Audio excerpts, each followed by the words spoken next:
of verse that have rhyme and meter are called couplet. So the earliest known forms of the couplet in Mahabharata and in Tirukkural. But in 10th century, in Persian poet Firdausi wrote Shahnama Firdausi, which consists of 50,000 couplets. Here, Tirukkural has only 1,330 couplets, whereas in Persian, Shahnama Firdausi has more than 50,000 couplets.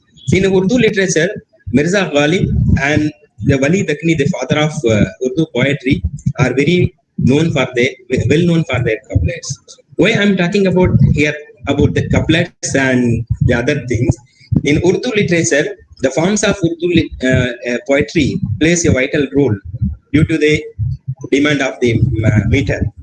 We can correlate the Tirukkural and Gulistan or Bustan. Tirukkural, as we know, it has three major divisions, Aram, Purul and Inbam. So in close value to this, in Persian, Gulistan is there. It is written by Sheikh Sadi Shirazi. It is considered as a treasure of virtue. So Sheikh Sadi also wrote a masterpiece called Bostan, which is considered as one of the world's greatest masterpieces. Here in Bostan, the chapter of the Bostan and the chapter of the Tirukkural, we can correlate in respect to the concept, contents, communication, and the message. But when we compare the couplets and the techniques of Tirukkural, which has only 7 words in 2 lines of its unique Venpa, contemporary poets have compared each couplet of the Tirukkural to a tiny mustard seed, which has 7 seeds of knowledge laid in it. கடுகை துளைத்து கடலை புகுத்து உருகத் தரித்த குரல். Here I would like to compare a form of Urdu literature in poetry in Urdu literature called as Rubai to Tirukkural. Why? Because both the form of literature in Tamil and in Urdu share the same theme.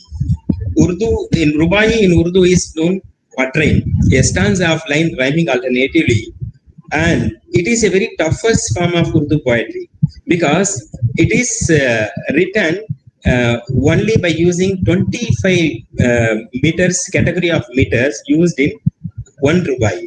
So Rubai can only be composed in those special meters only, not in the other normal meters. So it consists only 4 lines. First and second line must end in the rhyme, as we say behold and cold. The third without the rhyme and the 4th line again in the same and selected rhyme. So, but that 4th line contains high, strong, and complete and deep in meanings. So that must be related with the above 3 lines. So in these should be addressed only one point or one subject, not as like the ghazals has the other forms of poetry. So since Rubai is the difficult form of Urdu poetry, and hence few poets only opted to say Rubai. So like the Tirukkural by Thiruvalluvar. So in Urdu literature, Amjad Hussain Amjad Hyderabadi is very well known for Rubai poetry. And I'm not going to talk about the life history of Amjad Hyderabadi and the Thiruvalluvar, but they both share the similar life background. Amjad Hyderabadi born in the century of 19th century. However, Thiruvalluvar born in between the 2nd and the 8th century. So both the poets share the same theme of the poetry in their writings, but they use a technique which is allegory, the best way to explain the subject. So it is a quality that makes even a broad concept easy to understand. So from that point of view, reform and morality, these poets have done a full justice to whatever the subject they have written about. So Thiruvalluvar says in virtue, நன்றிக்கு வித்தாகும் நல்லொழுக்கம் தீ ஒழுக்கம் என்றும் இடும்பை தரும். So in tune with the same theme, Amjad Hyderabadi says in his Rubai poetry, जिसके sir में हो सरपुद बेनी, ऐसे आरिफ से तो गाफिल अच्छा, इल्मे अखलाक नहीं है जिसमें, ऐसे आलिम से तो जाहिल अच्छा. But Mukhtar Badri from Tamil Nadu, who has translated the Tirukkural into Urdu using the quatrain format. So he translated this Quran into Urdu. His translation goes like this: सिर्फ अखलाकी बने बुनियाद कैफ अंगेज जिंदगानी की, बुरे किरदार का बुरा अंजाम, जिल्लत व खारी, सख्त बर्बादी.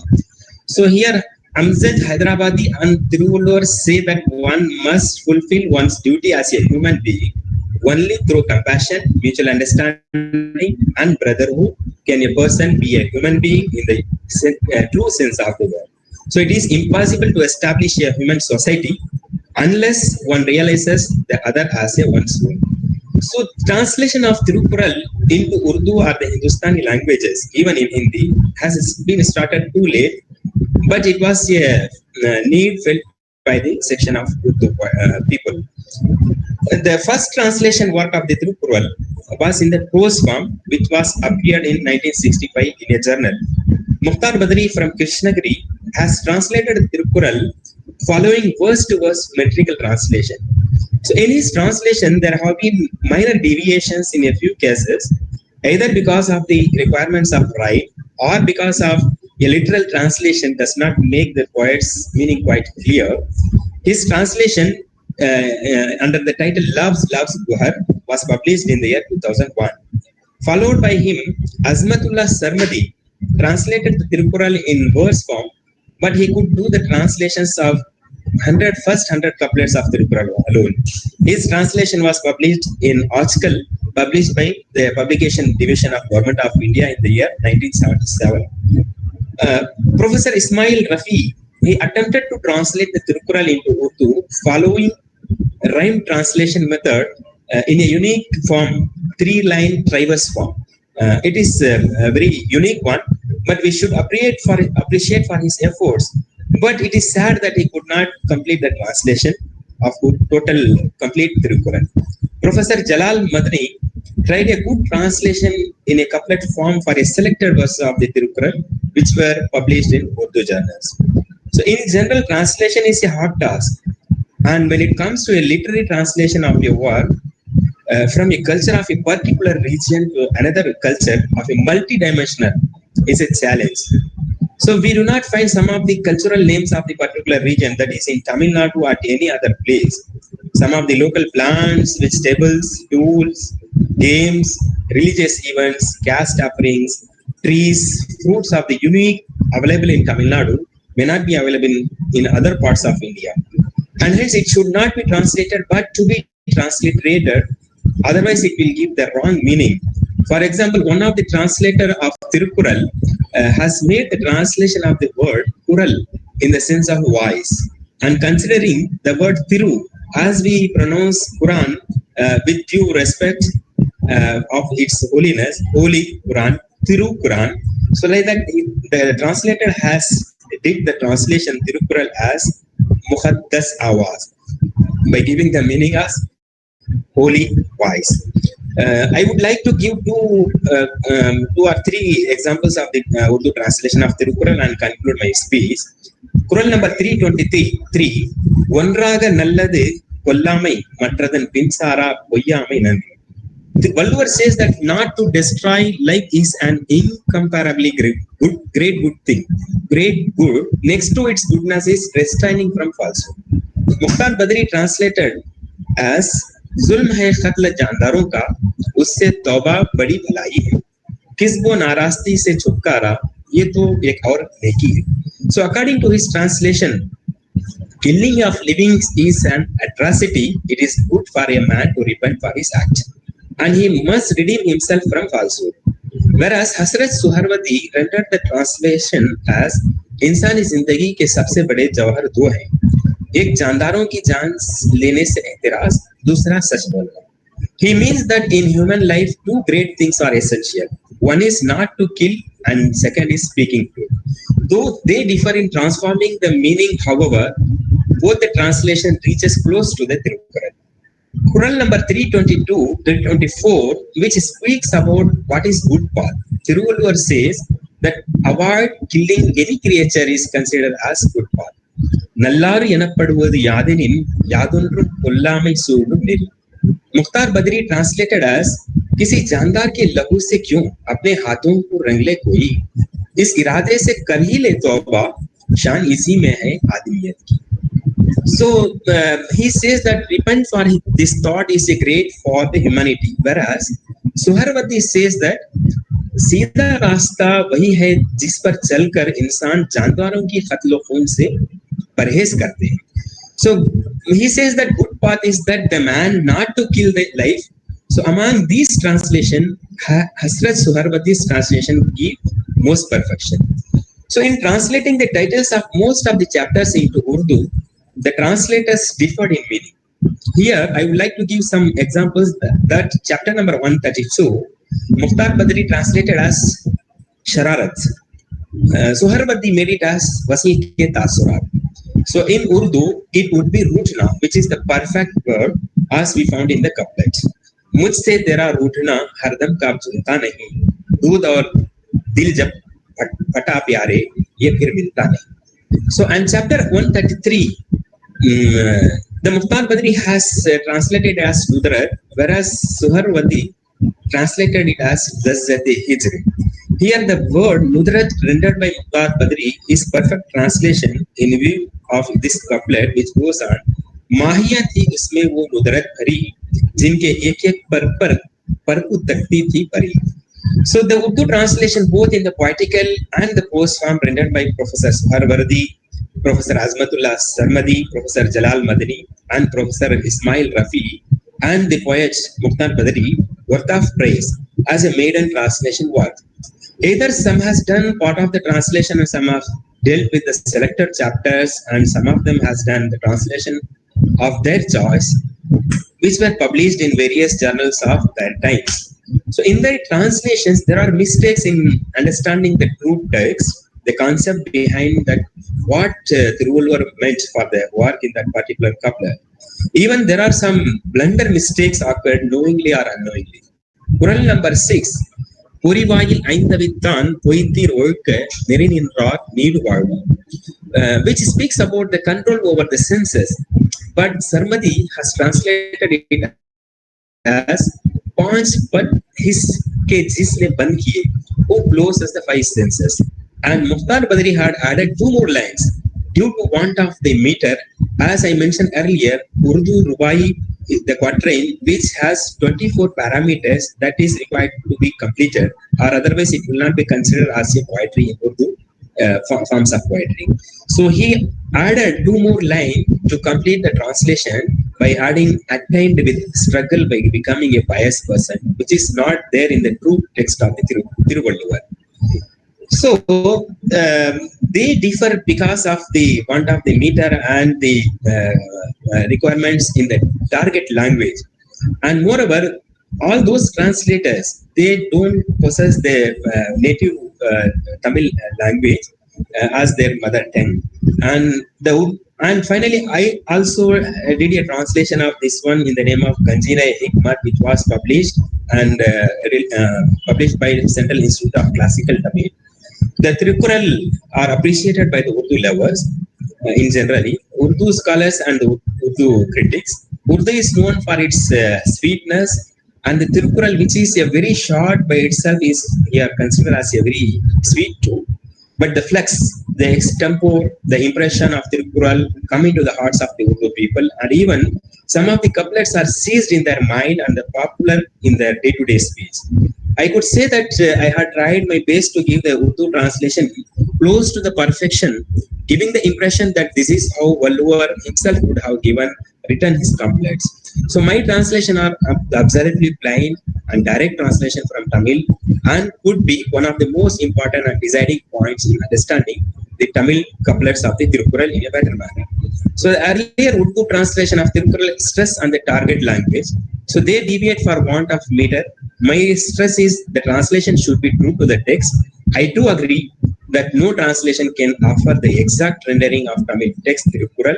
Tirukural is a unique of its kind, and no one can render the magnum opus like Tirukural either in the source language Tamil or into the other target languages. So thank you for your patience learning. I think I have taken too much of your time, and I thank one and all, and particularly the In Tandem Research Club for giving me this opportunity. Thank you so much. We can take questions now for Sir's keynote. Questions, observations?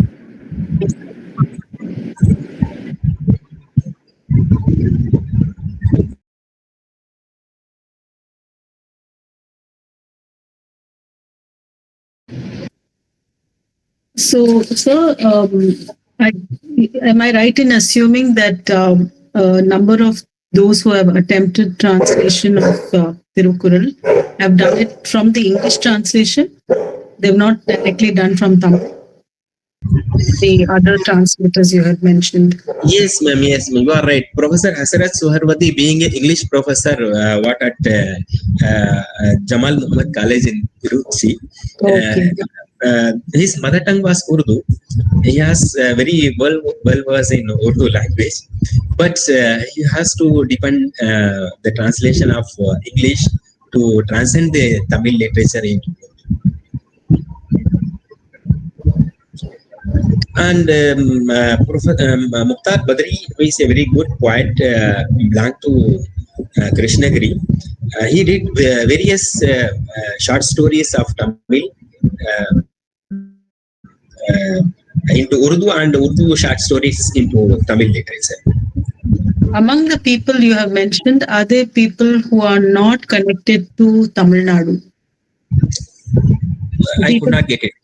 People who are outside Tamil Nadu who have an interest in Tirukural and translated it into Urdu, have attempted the Urdu translation. Maybe someone from India.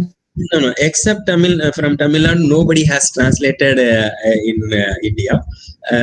And moreover, Urdu literature has been translated into Tamil from the beginning itself. But the translation from Tamil to Urdu was not done. Because here in Tamil Nadu, we have the problem that people who knows Urdu doesn't know Tamil. The person who knows Tamil doesn't have even a primitive knowledge of Urdu. So this is the lacuna we have in translation of both the literatures. But nowadays people are coming to translate the things. Even I have translated the Tulkapiyam into Urdu now, and it was very much appreciated by the Urdu people.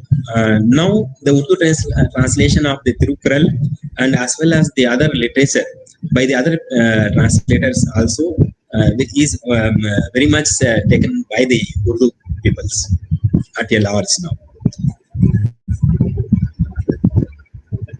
Yeah, most welcome to Queen Mary's College, sir. We have a small segment of students who are familiar with Urdu and Tamil. So, yes, definitely. And in this field, even youngsters are very much in demand to do translations. Even the government sector also in High Court of Madras, they want interpreter for Tamil and Urdu people. And even for the national investigation agencies are also demanding the people who can do translations from Tamil and Urdu into Tamil. So it's a very much demand for those people who has the knowledge of Tamil as well as Urdu and Tamil. So in that field, there is a placement opportunities also there, even in the IT sector. What about Urdu as a spoken language, sir? Is it Sanskrit, which is rare, or a whole lot of Muslim people speak Urdu at home, but how well versed are they in writing in Urdu, and that is, the same. Is it the same fate of Sanskrit? Sanskrit is only handled by an elite group, right? Yes, Srilata madam, your question was very much important to this session actually, because people think that Urdu belongs to a particular religion or particular people. But as far as Urdu is concerned, as far as the spoken language of Urdu is concerned, it is the most largest spoken language of the world. After Chinese, the Urdu is second largest spoken language of the world. In the year 2007 survey, as per the survey, Dr. Durrani writes in his book Ilme Tadrise Urdu, he says that Urdu means it is Hindustani. Hindustani means Hindi and Urdu. Collectively, it is known as Hindustani. Hindi people writes in Hindi but speaks in Urdu. Urdu people speaks more and more in Urdu, but they are unable to write in writing system. So there is a lacuna in writing system. There is two. We have to look at the language at 2 points. One is the writing language, and the second is the spoken language. So as far as spoken language is concerned, even in 2 or 3 months back, one of the daily has published that Urdu is the seventh most largest spoken language of the world. Even English does not find place until 7, I think. So in spoken part, it is the largest spoken language of the world because Urdu has a diaspora in all over the world. Urdu diaspora. Even in Japan University, there is a Urdu department. Even in UK and USA, all over the world, you will find the Urdu departments are there. People are there who are speaking in Urdu. But as far as writing system is concerned, in Tamil Nadu, most people speak in Urdu, but they don't know the writing system of Urdu. The writing system is the difficulty for them. But as you compare with Sanskrit, most of the people have Urdu as their mother tongue, but it is in practice and practically it is used in their day-to-day life. Even in Tamil Nadu, you will find the people who can speak in either in Hindi or Urdu. But as you say, it is not the stature of as you compare with the other language. Hindi poetry uses a lot of Urdu words. Because most of the words that we use in Hindi are Urdu. And I have found that in Kerala, there are even Hindu teachers. Because it is still taught in Urdu is still taught in schools. Yes, which is not here. Except in madrasas, I don't think you have the teaching of Urdu, maybe at the university level. But you don't have it in schools. Except it is not like that. Even in University of Madras, I used to teach the people around 60 to 80 people who belongs to other departments and willing to learn Urdu. One of my students who learned Urdu by primitive level and went on to diploma and UG degree, and he has written his civil services examination in Urdu medium. Mr. Gobi is his name. And Urdu is not belong to Muslims community, and Urdu does not alone have in madrasas. In Kerala, most of the professors are non-Muslims. Even Professor Gobi Narang is the famous critic of Urdu, and you find the literatures created in Urdu literature is most people who are the poets are non-Muslim. You can say that Rajendra Singh Bedi, several poets, even in short story, we take ownership. We own Premchand as the Urdu writer, but Hindi people says that it is their writer, and Gaudhan is written in Hindi as well as in Urdu script, but it was the literature of Hindustani. And likewise, the first Firaq Gorakhpuri, who is the English professor, he is a non-Muslim. He has been given Gyanpith Award for Urdu literature.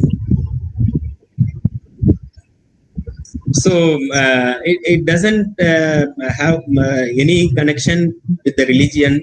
That I understand because it was spoken across India.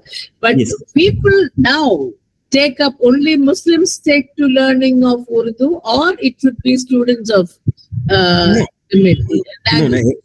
In Tamil Nadu, we can say that most Muslim alone willing to take up this course.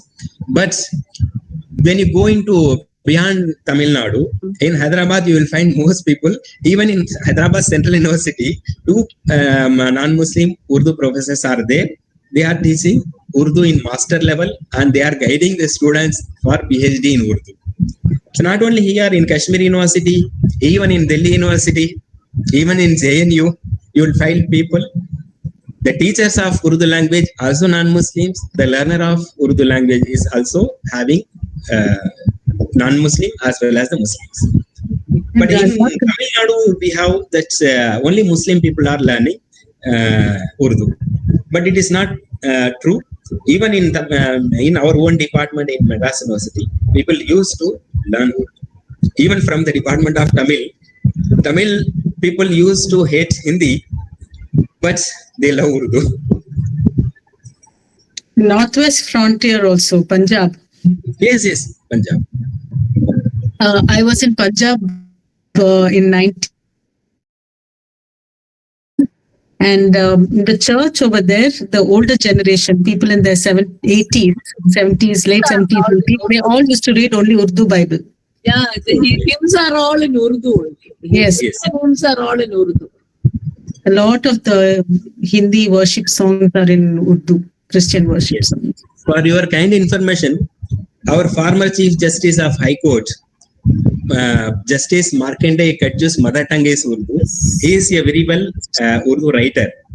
He runs an association called Karwane Urdu. Oh.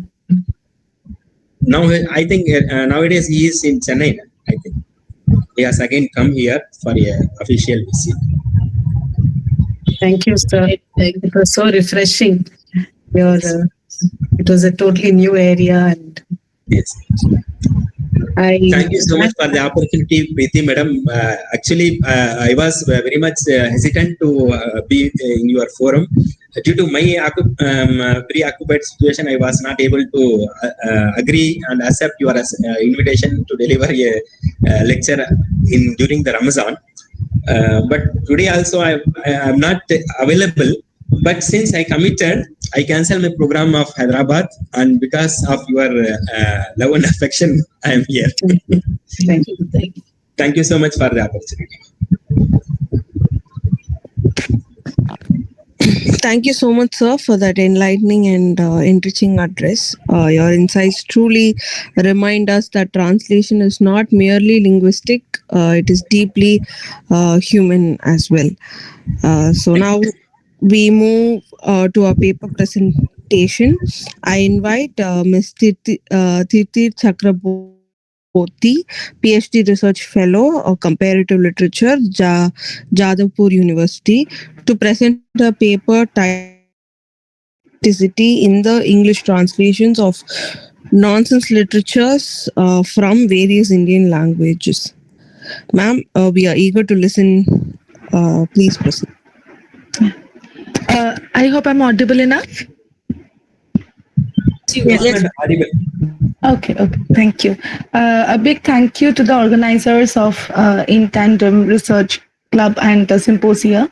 I have heard so much about the club for quite some time now, and it is both an honor and a pleasure to be able to finally participate in the online Symposia, despite not being able to fit into the main schedule, but I'm utterly grateful to the organizers for accommodating me in this last hour to the program of this year's Symposia. My topic is navigating authenticity in the English translations of nonsense literatures from various Indian languages. But as many of you must have noticed, this was not the title that I intended to keep in the previously, and the poster definitely says something else. So I would like to begin the discussion with a brief clarification of the previous title of my paper, where I referred to the phrase Indian Bhasha nonsense. As confusing as it may sound, the purpose of the intended phrase was to hint at the vast presence of literary nonsense across various Bhasha literatures in India and the extraordinary cultural features they bear. Nonsense literature in India is not merely a subgenre of children's fiction. Rather, it is a sophisticated linguistic playground where phonetics, cultural idioms, and structural subversion come together as a site of regional identity. As discussed by Wim Tiggs in An Anatomy of Literary Nonsense, the origin of literary nonsense can be traced back to as early as 1614 and was used in a pleasant literary sense during the Victorian era. The idea of literary nonsense largely revolves around spoken or written words that do not make any literal sense or bear very absurd concepts, often following ungrammatical language and with almost no regard to formal meaning-making approaches of traditional literature. It was not until the popularization of Edward Lear and Lewis Carroll's works in the 19th century that literary nonsense could be imagined beyond the realm of nonsensical pleasure and as a serious field of literature. In literature, nonsense does not mean the lack of sense. Rather, it aims to present no formal sense, no formal structure or system, yet emerging as a world with its own laws and pleasure. As Michael Heyman notes in the 10th Rasa, Anthology of Indian Nonsense, the purpose of nonsense is to emanate pleasure. It is an artistic play that alters meanings, structures, logics, and known linguistic and cultural taxonomies. It is the inherent and intrinsic playful nature of the nonsense that blurs the boundary between youth and adulthood. By defying the normative structures of established literary genres, nonsense can wage a war against tyranny and take a stand for the larger community that otherwise has to abide by the norms. Nonsense literature is more intuitive than intellectual. They tend to look for a fine balance between sense and nonsense, as in they are neither as logically designed as crime novels, nor as incoherent as a child's gibberish. They must invite interpretations, not by following traditional meaning-making ways, but by instilling a strictly different sense of grammar. One of the most unique aspects of nonsense literary texts is that the characters are identifiable and the plots are simple. They have some meaning in the ordinary way, yet when they are placed in the textual setting, they bring out a feeling of pleasant unfamiliarity and absurdity. Be it the white rabbit, the Cheshire cat, the lizard in Alice's Adventures, or the old man, the grammatical goat, or the black crow in Shukumar Ray's Hojoborola, the characters are not entirely strange to the readers. Yet the unfamiliarity or the strangeness in their physical settings, their abilities, or their consequences depends in terms of semantics and logic. It does not ignore the rules of sense, but it plays with them by stretching, flipping, and altering them. As said by Tiggs, nonsense creates a multiplicity of meaning with simultaneous absence of meaning. Thus, nonsense creates and challenges different levels of meaning simultaneously. The conscious subversion of plot, themes, and characters to create the multiplicity also gives rise to a careful parody of sense. The element of humor does not come from the absurdity of meanings, but also from our self-reflexive conflicts between imagination and fundamental meaning making, which leads us to question the world as we have seen so far, challenging the existing power structures and hegemonic standards. Thus, nonsense can subvert social and political preposition structures, ignite philosophical inquiry, and create satirical commentary on religion, politics, and more through the free-flowing exploration of linguistic play. The traits of nonsense, even if not as a specific genre, can be observed in ancient Indian texts as well as folktales from different regions. Nonsensical features have been a major part of many folk stories and are still used in many community rituals. Later, authors like Tagore or Shukumar Ray evidently came in contact with Lear's or Carroll's works and subsequently influenced a plethora of other regional writers in India. There is no singular body of nonsense literature in India, just as there is no singular concept of Indian literature. As a comparatist in practice, it is important that we look at literary nonsense in India from the perspective of Indian Bhasha literatures. The primary reason for this emphasis is multiple. To begin with, the umbrella term Indian can be homogenizing in nature without giving us the full grasp of the versatility or vastness of the regional cultures of nonsense literature. The multifaceted, complex nature of the Indian identity cannot and should not be generalized through singularity. While it is evident that the literary practice of nonsense in India has been shaped by the works of Shukumar Ray and Rabindranath Tagore to a great extent, it would be ignorant to overlook the elements of nonsense in Kabir's work in Sadhukari or Tenali Ramalinga's stories in Telugu and many more. Similar to British and American nonsense texts, Indian literary nonsense texts in different bhashas deal with a complex sense of subject matter and audience, even matters such as death, politics, etc., which are usually assumed to be unsuitable for children. On the other hand, due to the anarchist liberties present in the techniques, nonsense texts can be quite subversive in nature as well, borrowing and challenging English influences from a rudimentary level, which is from the level of nursery rhymes even. We can find such references in the Tamil poem Mr. Rat, or the Bengali author Annada Shankar Ray's poem Baba Black Sheep, which completely makes a parody of the traditional nursery rhyme Baba Black Sheep, or even Shukumar Ray's famous poem Tash Guru, which kind of mocks the Anglo-Indian or wannabe English citizens of this country who were extremely subordinated to the colonial ideals. Such poems can create, or such texts, for example, create an anti-colonial statement that uplifts the realm of nonsense literature from a casual, juvenile level to a more serious one. Thus, Indian nonsense takes the path of assimilation more than rebellion and incorporates everything Indian, from cultural tropes and complex family situations to indigenous flora and fauna, foods and whatnot. Unlike the English nonsense, where characters seem to be from a different world, almost blurring the line between fantasy and nonsense, in the case of Indian Bhasha nonsense literature, characters seem closer to Indian lives. Such use of domesticity helps the category of Indian nonsense literature become a distinct brand.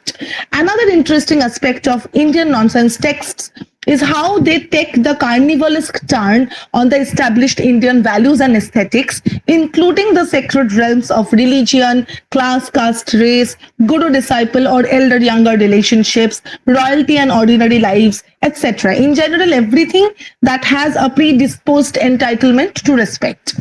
In modern times, we find writers such as Vinda Karandikar or Mangesh Pargavgar in Marathi, or Vaikam Muhammad Bashir, or Kunjunni in Malayalam, and many others who have contributed significantly to this trajectory, while we also have English nonsense writings in India created by Sampurna Chatterjee or Anushka Ravishankar, who have paved the way for a different kind of literary nonsense in India, which is very much Indianized in nature and independent of the traits of Western literary nonsense. With all this being said, we also have to take note with a lot of disappointment, actually, that even with this amount of vastness in both volume and versatility, there's still no proper trajectory or repertoire available for Indian nonsense literature, either at the national or the regional level. Though there have been certain attempts to create anthologies or some singular attempts by interested scholars and enthusiasts who wanted to translate regional nonsense literatures from the regional language to English for making it available to a broader audience, we seriously do not have a lot of scholarly attempts or a lot of discussions which would take the realm of nonsense literatures into a more serious manner, which would deal with the realm of nonsense literatures in India with more seriousness. It becomes even more difficult for scholars and enthusiasts of Indian literary nonsense who want to expand the reader base through the means of translation, therefore, since there's no proper trajectory available. In the case of a multilingual and multicultural nation like India, which has a very complex history of colonial encounters and post-colonial impacts, translating from Bhasha literature requires a consistent and conscious effort. The task of the translator becomes seemingly more difficult when the source text does not adhere to a formal sense of meaning making and has its own absurd play of systems. It is therefore to analyze how the untranslatability of nonsense texts in Indian Bhasha systems aggravates the questions of authenticity in the translated works and what could be the possible ways to attempt a resolution. Similar to nonsense literatures in the Victorian age and the early modernist age, the nonsense literary texts in India rely heavily on certain creative techniques. For the sake of the limited space of this presentation, I shall discuss them along with the question of their translatability. So rather than actually comparing any specific text side by side from their original and looking also at the English translation and dissecting the whole piece in detail, I would like to talk more about the techniques of nonsense literature, literary texts in India, and how or if they can be translated at all, what could be the possible obstacles and what could be the possible resolution. The most common techniques of creating nonsense verses are through linguistic interventions, where the commonly established syntax and grammatical structures of a language system are played around. There is the use of neologisms, which means the invention of new words, which do not mean anything in general, but they somehow fit the context and create some extra meaning, create some extraordinary meaning in that particular context. There's also the use of portmanteau words, which smash two words together to create a third nonsensical one, as happens in the most iconic poem of Sukumar Ray, one of the most iconic poems of Sukumar Ray, Khichuri, which means hodgepodge. And I would just read a little bit from the poem just to give you an idea of the phonetics and the scheme of the poem. So the poem goes something like this. I'm saying the Bengali ones so that it can be translated later on. হাঁস ছিল সজারু ব্যাকরণ মানি না. হাঁস is duck, সজারু is a porcupine, and he says that he does not adhere to the grammatical meaning, and these two creatures somehow come together. As you can understand from the phonetics, hash ends with a sa, and shajaru also starts with a sa. Therefore, he brings both of these creatures together and creates a completely strange, alienating creature called Hash Jaru. Through this play of words as well as the concept, he creates a nonsensical creature while also playing with both of these words and creates a new meaning out of a very nonsensical systemic structure.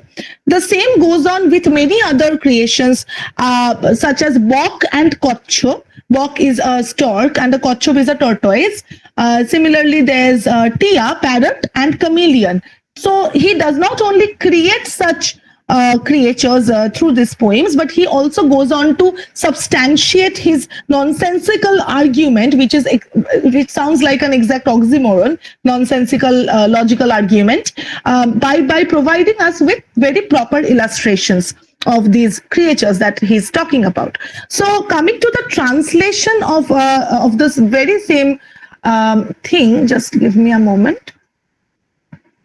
I would just refer to two different translation of this very same poem, one by Shukanto Chaudhuri in his work Select Nonsense of Sukumar Ray, and another one is by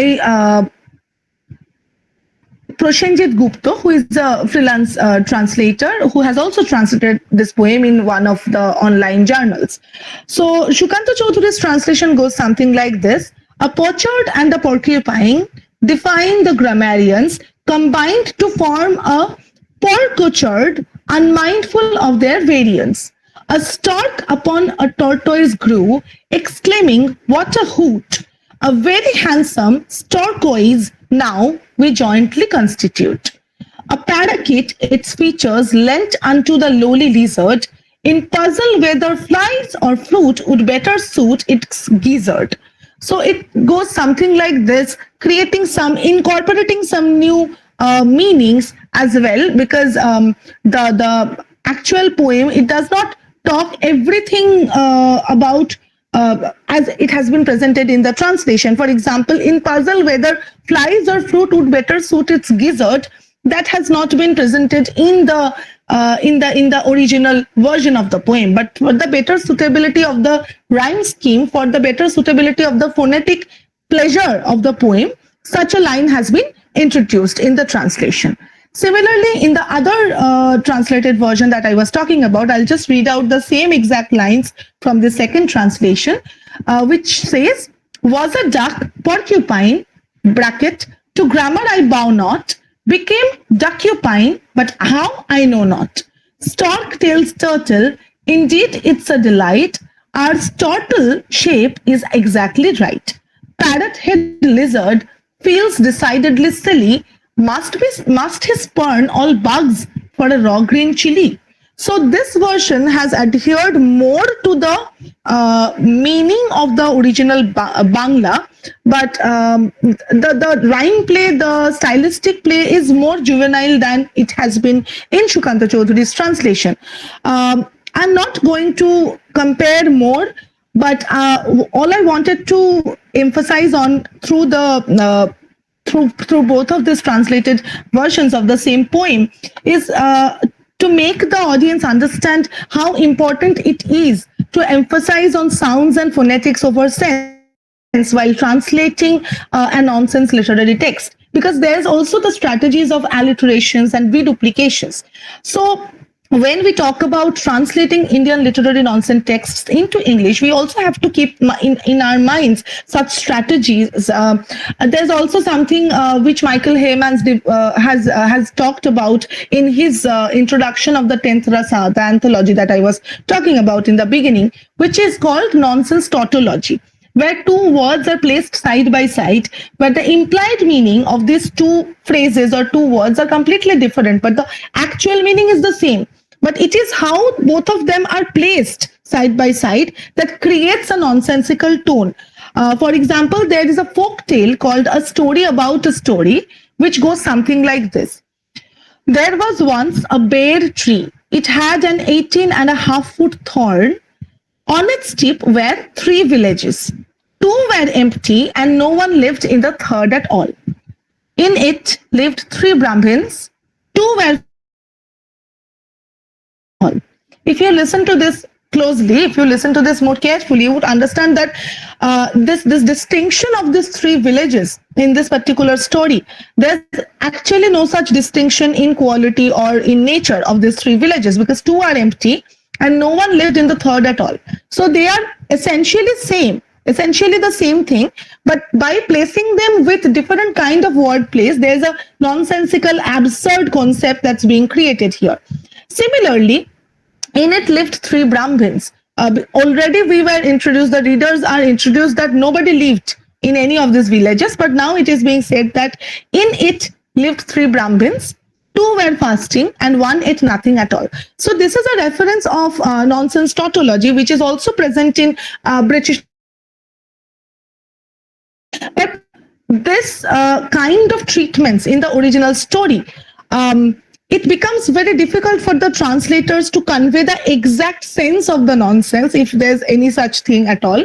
But it becomes really extremely important for the translator to understand the depths of the nonsense creative strategies as implied by the authors. Similarly, while translating, it becomes the responsibility of the translator to understand the depths of the onomatopoeic tendency of the language, so that not only the nature, but also the sound gets transmitted in the translation. And then there's another reference which I would like to talk about, which is in one of the nonsense poems. I do not exactly remember the name of it now. There's this phrase called puturu puturu. Or, for example, the collection that we all are very aware of, Shukumar Ray's Abul Tabul, which is basically, which means free-flowing thoughts, kind of. It does not have any specific meaning, Abul Tabul. So both of these words, they are like, they are rhyming words. Puturu puturu means a sound of the soil. It refers to a specific kind of soil, but there's no proper translation for it. There's no properly equivalent words in the English vocabulary.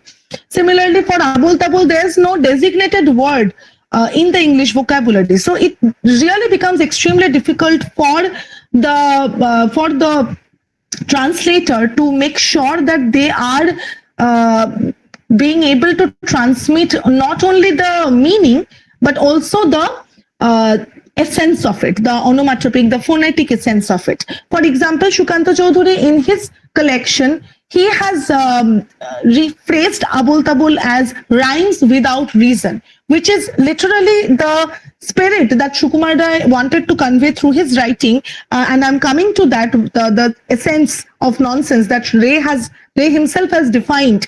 I'm coming to that in a short while. So that's something one has to keep in mind as well. Moreover, in the post-colonial situation, this process of expanding the language's formal structure also creates the third space, a space for hybridity and liminality. English, being the former colonizers' language, still retains a certain degree of hegemony and academic formality, and thus becomes elements from the versatile bhashas, just as I explained about this lack of equivalent words in the vocabulary. Therefore, it becomes the task of the translators of the nonsense literature from various regional languages to focus more on the paradoxical simultaneity of meaning. The world of nonsense is made of arbitrary and non sequitur meaning, the presence of faulty cause and effect, absurd precision and misprecision, and the use of infinity, which are predominantly shaped by playing with the regional languages, phonetic elements, cultural statements, and wordplay. Thus, the translators have to face and address the challenge of making an unimaginable meaning relatable to unaware of the cultural and linguistic elements of the Bhasha when no logical framework is available. There lies the constant risk of compromising the phonetic play of the nonsense in the foreignization, especially because the onomatopoeic features of the language are not easy to translate. Yet, the most difficult part of translating nonsense literary texts from various Bhasha systems into English is because of the intrinsic aesthetic associated with them, quite distinct from the humorous elements of nonsense in the Western sense. Something that Sukumar Ray defined as Khayal Rosh, Khayal Rasa, or the spirit of whimsy, one that Michael Heyman designates as the 10th Rasa, the 9 Rasa as we find in the Natya Shastra, and this is the 10th Rasa. Just as other Indian art forms, this rasa is also supposed to produce certain emotional effects for the audience or readership. This has also been introduced by Rabindranath Tagore in his discussion of Bangla Chhara, where he talks about Bal Rasa, which doesn't fit into the definition of the pre-existing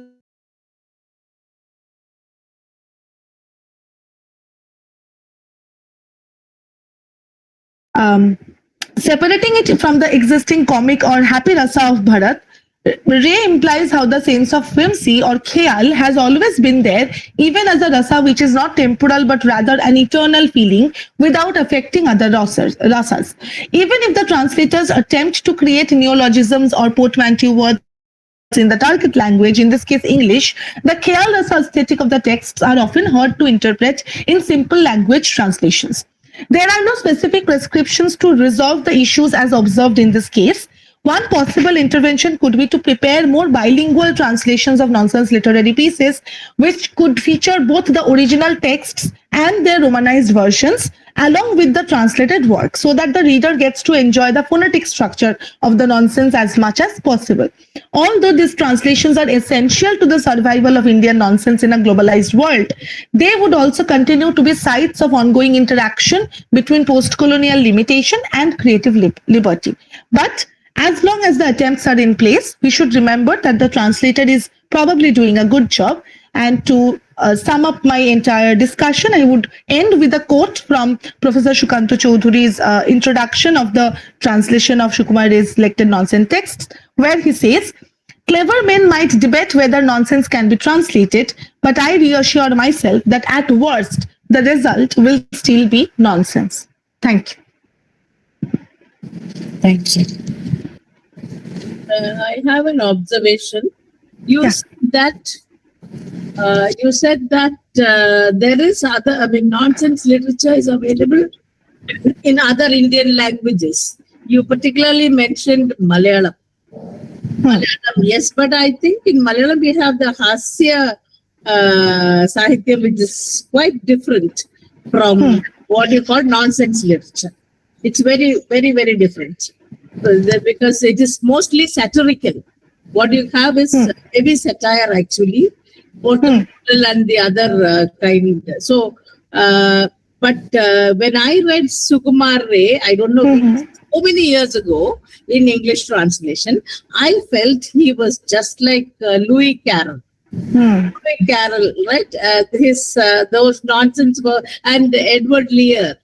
Yes, that kind of verse it was. So naturally, it's very difficult to translate the humor and satire of one language into another, particularly in a language like Bengali, which has sounds. Some sounds are not there, like what we have in other languages.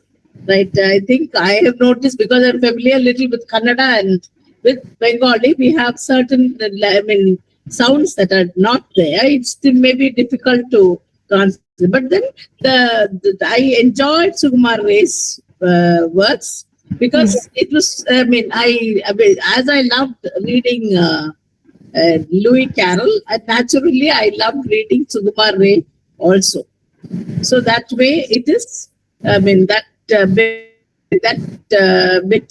bit about it's available in nonsense literature. I don't know whether it's available in Tamil, in Malayalam, or as you said, you cannot claim that it is, it's available everywhere. It's very, difficult to, bring it to that kind of. As far as I know, only Sukumar Ray has written in like Louis Carroll or Edward Lear. So this is, what I wanted to tell you. And as you said, it's very difficult to translate the humor of one culture into another. You can bring it close, and that's about all. Right. Yes. Right. May I respond to this? Yes. Okay. Thank you for pointing it out, and I myself was quite unsure as to if I should say that this is available in all these languages, because I am not. I don't think I am at that position to make that claim as of now. But I simply wanted to refer to the anthology that I was mentioning in the beginning, Michael Heyman's, with the introduction of Michael Heyman, who has been working in this field for quite some time. And in that anthology, which is a very interesting take on Indian literary nonsense, we find that he has talked about finding the nonsensical elements in Indian Bhasha literatures rather than actually calling any specific trajectory of literature as nonsense literature. So that's something I think I wanted to put across through my argument also, that sometimes the trajectory of the genre might not be entirely nonsensical, or it might not be. Sukumar Ray was extremely evidently very influenced by Louis Carroll. His Ojoborola is almost like a very creative adaptation of Carroll's adventures, Alice's adventures, and looking through the Looking Glass. But I think what Heyman also wanted to put across in the anthology, and I, to some extent, I agree with his intention, that nonsensical elements are found in many of the literary categories, including satires, including political commentaries, including fantasy literature, even some short stories. So in this particular anthology, he has not only included literary nonsense, he has also talked about the elements of nonsense from in other popular culture in India. So there's this, I'm just going to refer to this a little bit. There's the section which refers to nonsense in Hindi films, and there's this dialogue of I can talk English, the dialogue of Amitabh Bachchan, where he attempts to speak in a very gibberish way. So that's also included in the anthology. So in that sense, I wanted to say that the elements of nonsense is present. Yes, of course, there's no specific academic trajectory as of now. You were right in mentioning that, because my reading of Bashir, I've noticed a number of words that he has, nonsense words that he has just invented. And, it just goes into the flow of his. Right. Yes. Yeah. So for the sake of the students, I'm just clarifying. So we are talking about nonsense elements, not entirely nonsense texts. See, like Gertrude Stein's poems, Tender Buttons, is entirely a nonsense text. So it's just the auditory effect that we are looking at in that case. That would be totally untranslatable. Yeah. So if the text is entire text, but if we are talking about text which has meaning and nonsense elements coming in here and there, like you have this movie English Winglish. Yeah. So Winglish is nonsense. Then here in Tamil Nadu we use this Lord Labak Das. Don't know if there was a Lord Labak Das or. Really, there was a Labak Das. Say don't think you're a Lord Labak Das, that kind of thing. So these are nonsense elements, right? Yeah.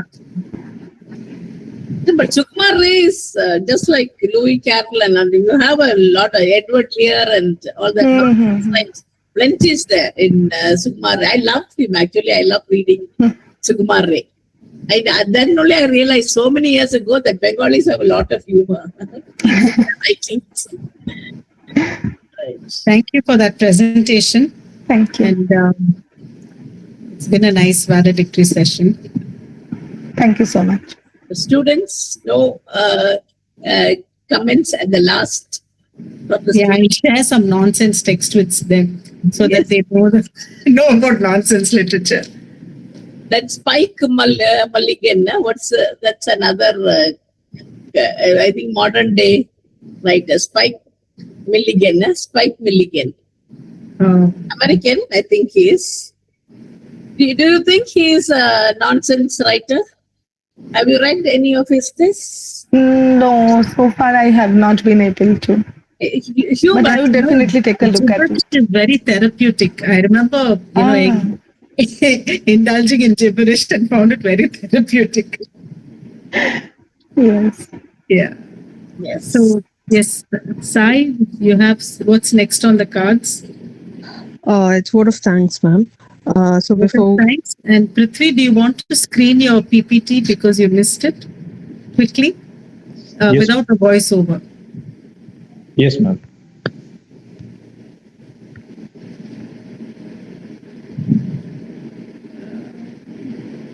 This is the PPT of the report.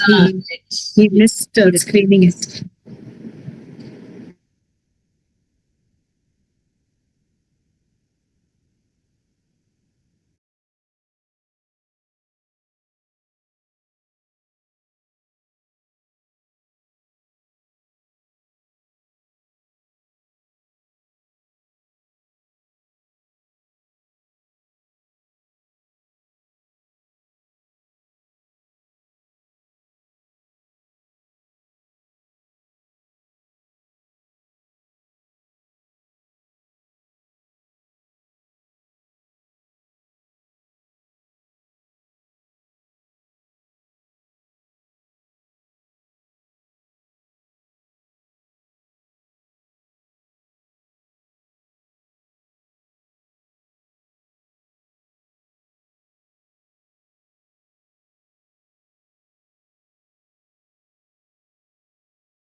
Thank you.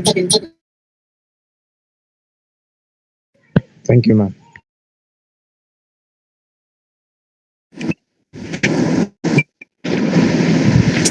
thank you, sir, for the PPT presentation, and thank you, ma'am, Ms. Titir Chakraborty, for that fascinating presentation. It was both engaging and thought-provoking.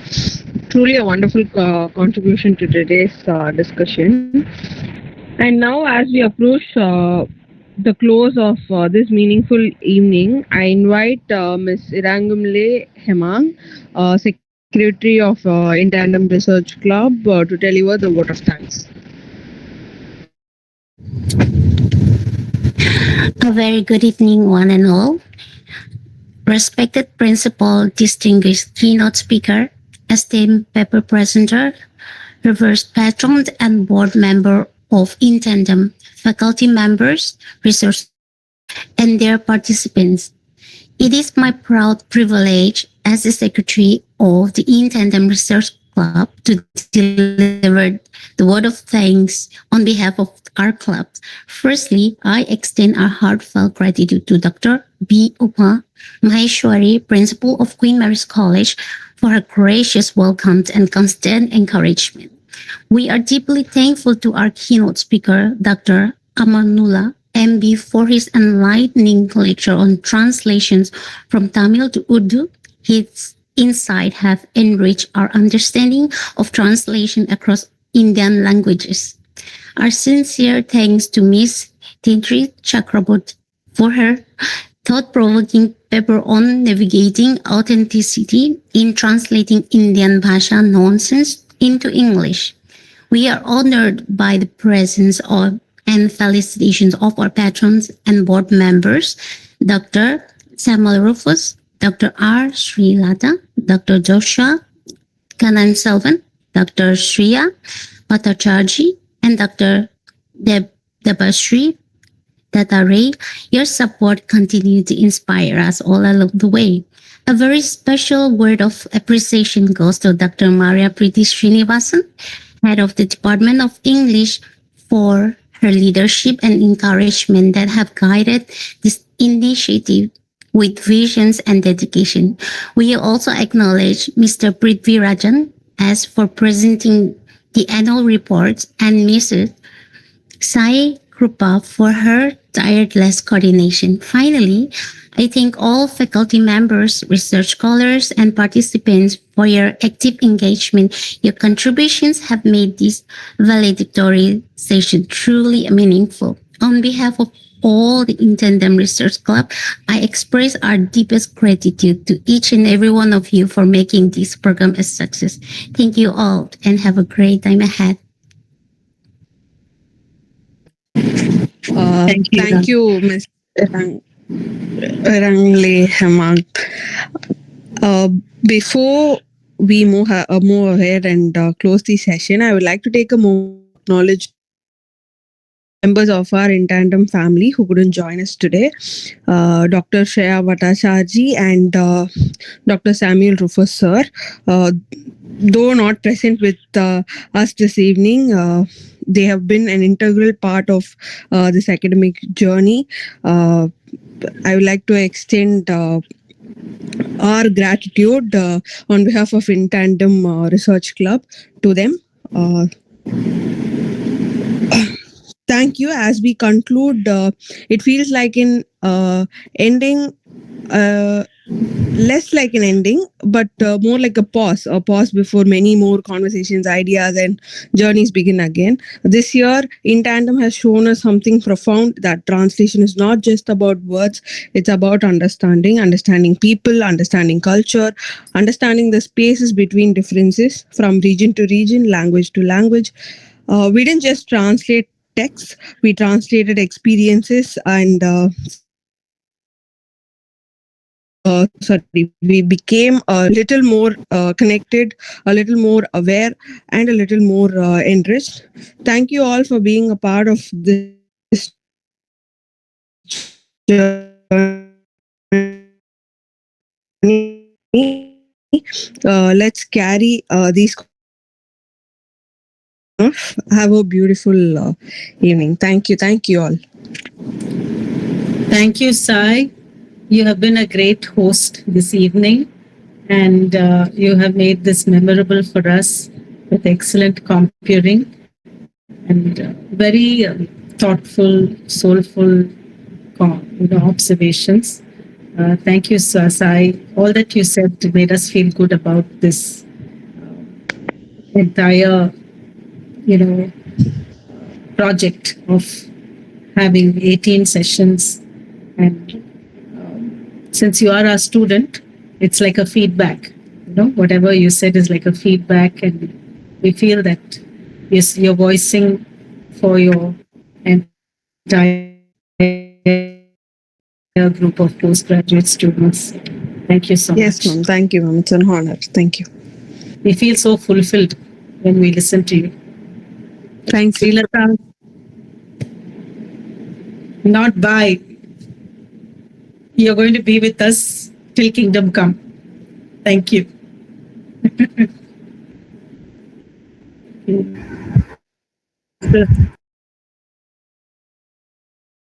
For next year. And Srilata will help us with that. Thank you so much. Bye, everyone.